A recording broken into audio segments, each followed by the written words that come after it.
Good morning, and welcome to another probing episode of Diatribes from the Voice of Doom. Now here's your pragmatic and provocative host, Voice of Doom.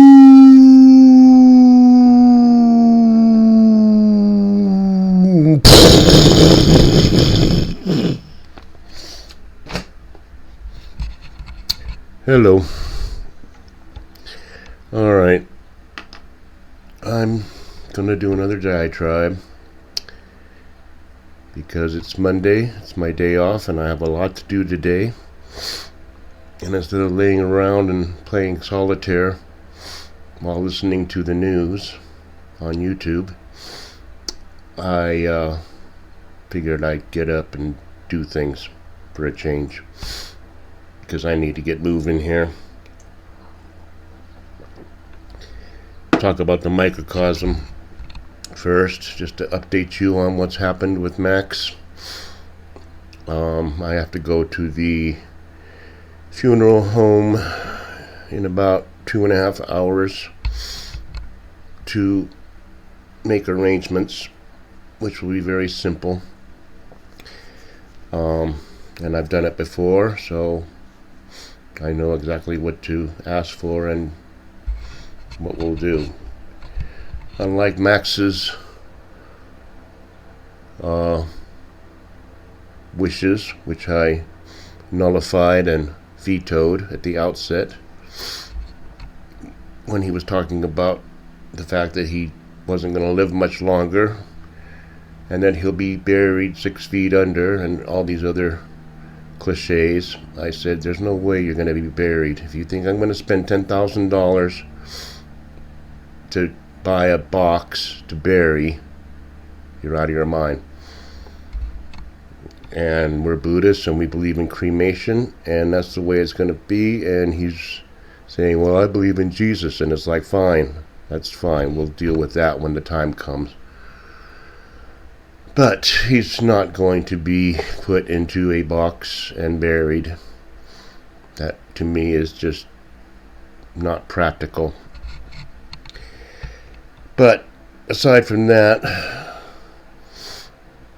they've been investigating, and the plot gets more thickening and sickening.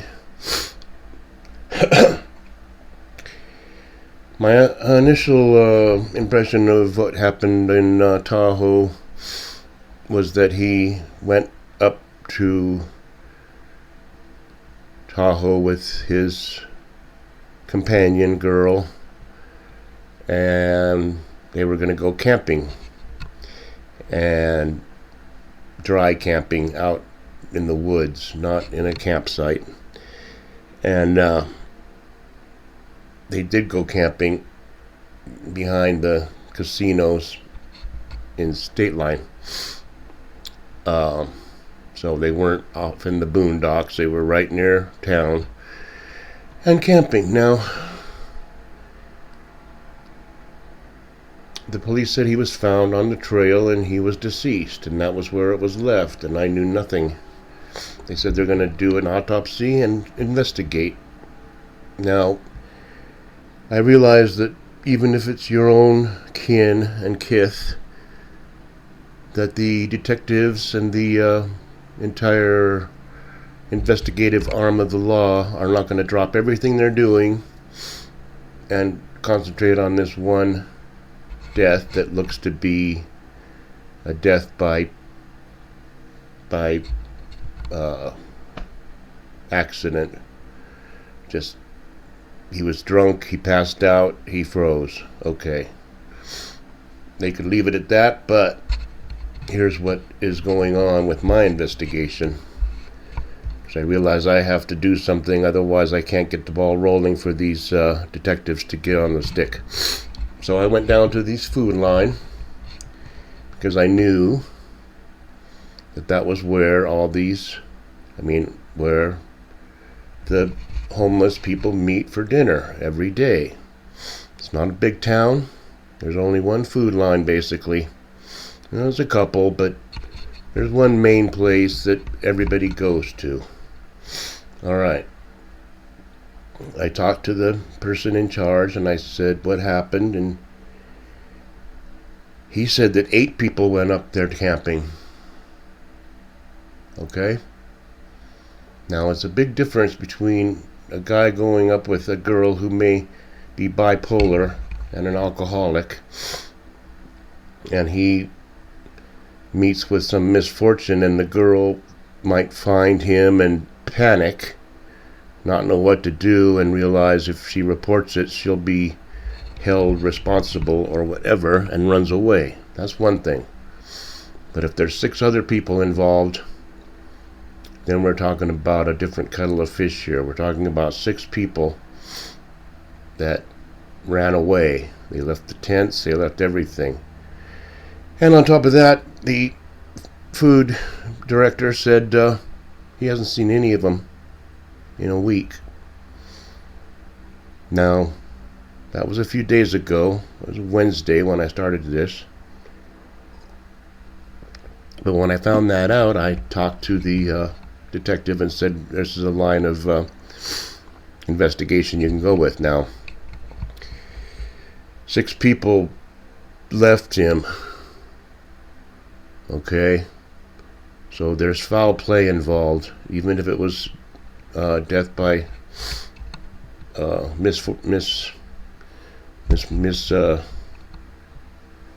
fortune, whatever they call it.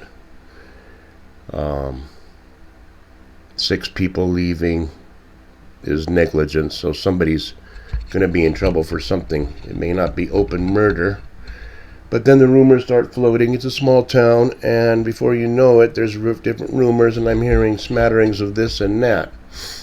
I heard smatterings that there was a fight, and then by the time all the news starts getting around to everybody, I'm hearing that he was attacked by a bear, when there was absolutely no evidence that he was attacked by a bear. There was no evidence that he was attacked at all at first glance, but we'll see. Now, they did the autopsy, and the results won't be available for another 6 weeks as far as toxicology and all that. So we'll see what happens. But mistakes were made, and I really feel bad that the people that I told him were a bad influence, the people I said were devils and they're pretending to be friends, and they may not even know they're devils, but they're devils. They're devilish functions in his life, and I told him that, and he realized that I was right, but he still needed a cadre of people that he could call his community. He needed to be part of something, and the homeless, alcoholics, and drug addicts were the people that he associated with. And I was hoping that he could use that to his advantage later and help others after he got through his own addiction, and then he could help others, because he'd be in a unique position to do that. Well, it didn't work out that way, but I feel a little betrayed by these people, because they weren't all bad, but they left him there and ran away. So I'm going to continue with this investigation, because I have to keep prodding these detectives to keep on keeping on, connecting the dots with, we know people are starting to show up at the food line. Oh, one last thing. Talked to a guy a few days ago, and he said he saw the girl that Max was with, and she had his belongings. And I said, next time you see any of these people, call the police so they can be questioned. So that's where that is. I took longer on that than I wanted to, because I wanted to talk about politics a bit. Let's move on to what's happening right this minute. Now, Petri Dish is on his 3rd day of his sabbatical, where he has to take a week off from those pesky little problems that we have in the nation, or what used to be a nation. such as World War III, rampant inflation, fentanyl crisis, and immigration crisis, and things of that nature, so he could go and spend a week cramming for his debate. Now, here's what's going to happen. They're going to drive him into sickness of some sort, because what choice do these so-called democratic, apparatchik, demonic entities have? What else can they do but just drill into him how he's going to answer certain questions, and drill into him and make him practice standing for an hour and a half without falling flat on his face. So you're going to take a 81-year-old in the throes of dementia and force all this on this guy who I don't feel sorry for. I don't want anyone else to say, you have to have compassion that they're pushing him so hard. You don't do this to your grandfather. You don't do this to your great-great-grandfather. It's just inhuman how... And I feel sorry for him, and yes, he's a doddering old... No, he's a demon, and he's a devil. I don't feel sorry for him one bit. And I hope he suffers more. But, in the meantime, he's running for president. Now, they're gonna drill him and drill him and drill him until he gets sick. Physically sick. Then they can say, we're sorry. We'll have to postpone the debate because the president is under the weather. So that's how they're going to get out of that. Now, what else is going on? Orangey has been tried and convicted. He's a convicted felon. He's one of the worst people ever for filling out a form wrong on his expenditure lists. And the trial is over, and they're expected to sentence him on July 11th. But in the meantime, this so-called judge, who's another demon, straight from hell, and I'm not kidding, keeps the gag order going so that if there is a debate and Petrie just says you're a convicted felon, all Orangey can say is, I'm not allowed to talk about that. So it's a perfect little Gordian knot they have going of keeping this guy down. And the more they keep him down, the more the people rise up. The real people. The people that actually go to the voting booths. And they're sick and tired of this whole thing, because there's a good reason to be. This so-called country is really more fouled up than people could possibly imagine. Maybe it won't be right away, but in the next day or two, in the comments section, I'm going to put in a link to a redacted episode. Or you can I can tell you, it was about 3 days ago, and it had a guy on talking about the real condition of New York City and what's actually going on there. And I can't put it into words as well as he did, but it is way worse than just seeing people sleeping on the streets. They're putting people up in hotels. They're closing off hotels to the general public. They're closing off facilities to the general public. They have facilities that are detention centers for migrants, which are empty, more or less. And there's enclaves of different factions of people from Somalia or from Tunisia or from Sudan or wherever, all conglomerating on the streets, just hanging around waiting for something to do. But I'll get that redacted video, or you can look it up and see what this guy is saying. He was right there in New York, and he's like, it's way worse than we see. And last but not least, I wanted to say, I think I know who Orangey's going to pick as vice president. And it's none of the people that are on the A list or B list. And it's a perfect choice. It's absolutely brilliant. If I was his advisor, I would say do this without hesitation. The vice presidential pick by Orangey will be Tulsi Gabbard. And I'll tell you why. First of all, she makes a lot of sense. She's very articulate. She's very inspiring. Her speeches are great. Second, she checks a lot of boxes for all the wokesters out there who need boxes checked, and they should check their boxes. She's a person of color. She's a person of female persuasion. She's a person with a streak of white in her hair. And she's South Pacific Islander, so that's a category all by itself on those forms. And last but not least, she's a former Democrat that absolutely despises that party, and that is the best person to have. I've been a Republican, a gopper all my life, but here's why the Democrats are bad.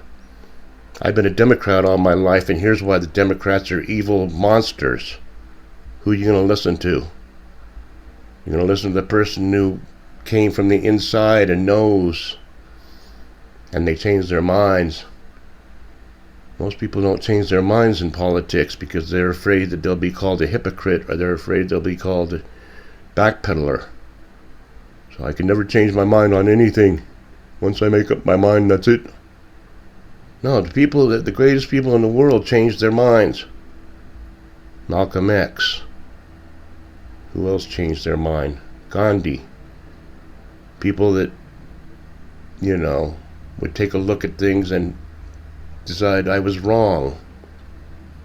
I can move on and improve.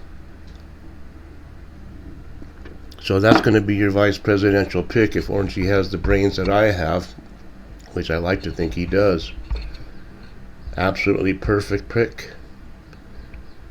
So I'll leave it there.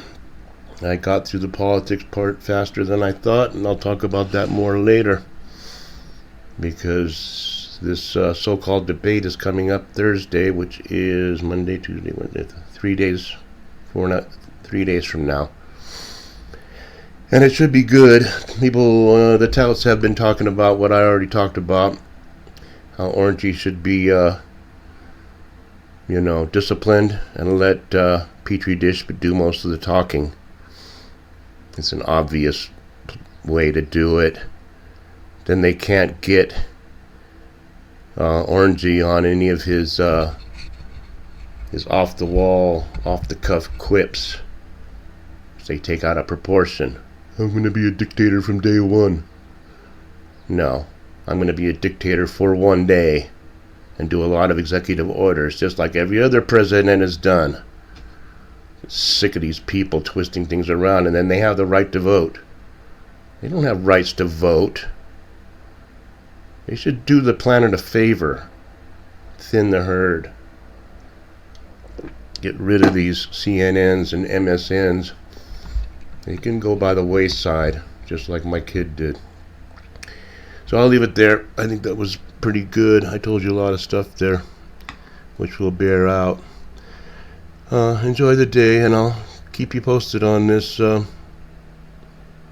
mishap.